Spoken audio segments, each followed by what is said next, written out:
The pain, the excruciating pain between what I know is possible and what I see before me.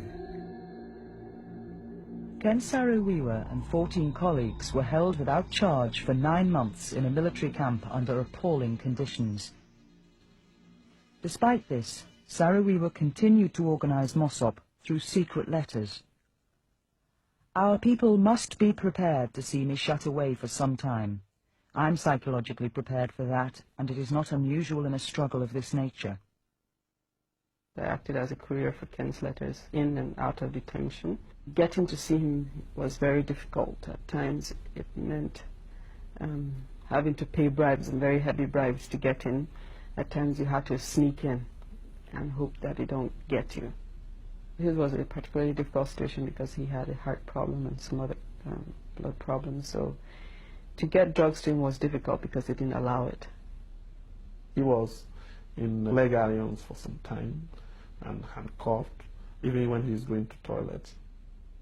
The guards believed that Ken had the mystical powers, that he could just vanish from the detention and all that.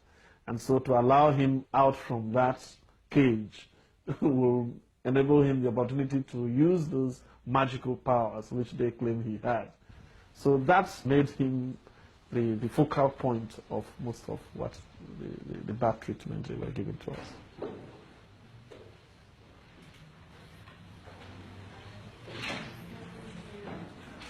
Their show trial did not begin until February 1995 in Port Harcourt.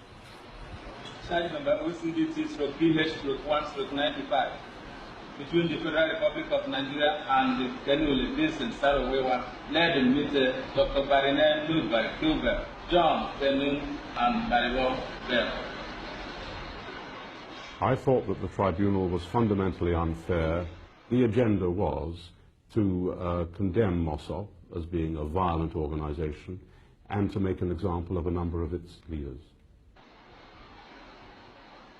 What the Nigerian government did, quite cynically in my view, was to take this trial away from the ordinary Nigerian courts and to put it in front of a so-called civil disturbances tribunal, consisting of 2 judges and a military officer.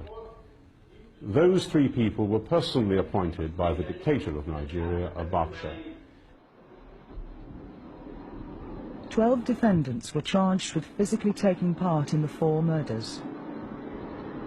Saro Wiwa and Ledum Mitte were charged with having encouraged the killings, as was Dr. Kiobel, who complained about their families being intimidated. Even my family at home and the secretary to the chief of my village is being chastised by the armed forces. If justice is to be done, I plead the tribunal to look into that. Let it be played for the whole world to see, so that whatever decision you take, your justice will be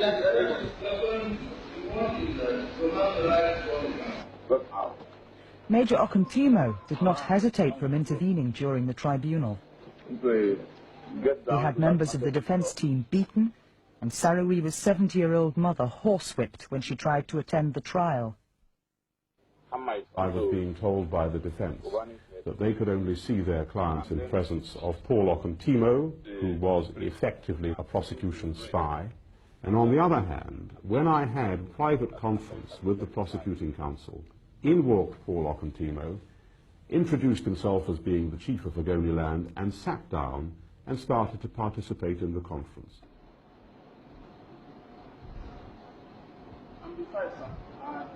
As a lawyer, Ledum Mitte attempted to defend himself, but was continually blocked by the tribunal.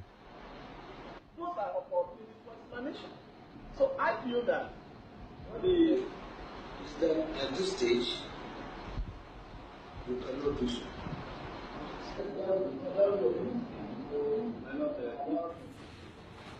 The prosecution case hinged on statements made by 2 witnesses, who said that Saro Wiwa had told supporters to deal with the 4 Ogoni victims. 2 witnesses who felt their conscience had pricked them sufficiently actually turned up and recanted their statements.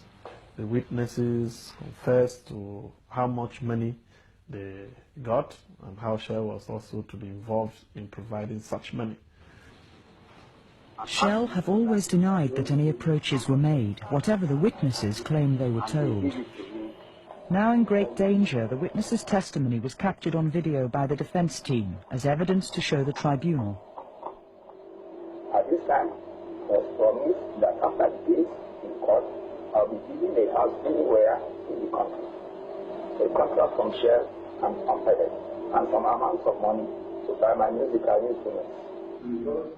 They also alleged that virtually every other witness in the case of substance had been bribed or had been involved in offering bribes.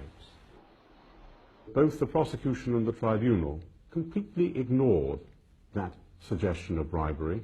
There was never any attempt made, as far as I could see, to investigate it, and so for all one knows, none of the evidence that was given before the tribunal might be reliable.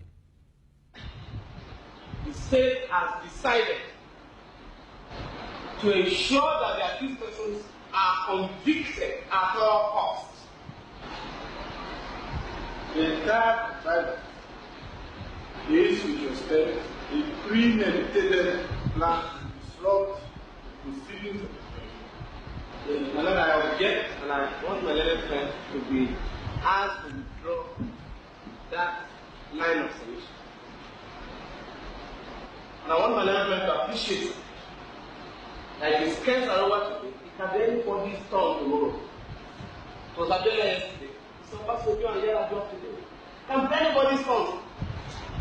With the greatest respect, sir, I humbly apply to withdraw from further representation. In protest at the unfairness of the trial, the defense team pulled out. Of the fourth accused person in this. The outspoken Femi Falana is now also a political prisoner. The tribunal is no surprise at the action of this bunch of defense counsels. They have right from the beginning of this case have no intention of carrying on this case to its logical conclusion. Do you have anything to say about this issue of the counsel of law?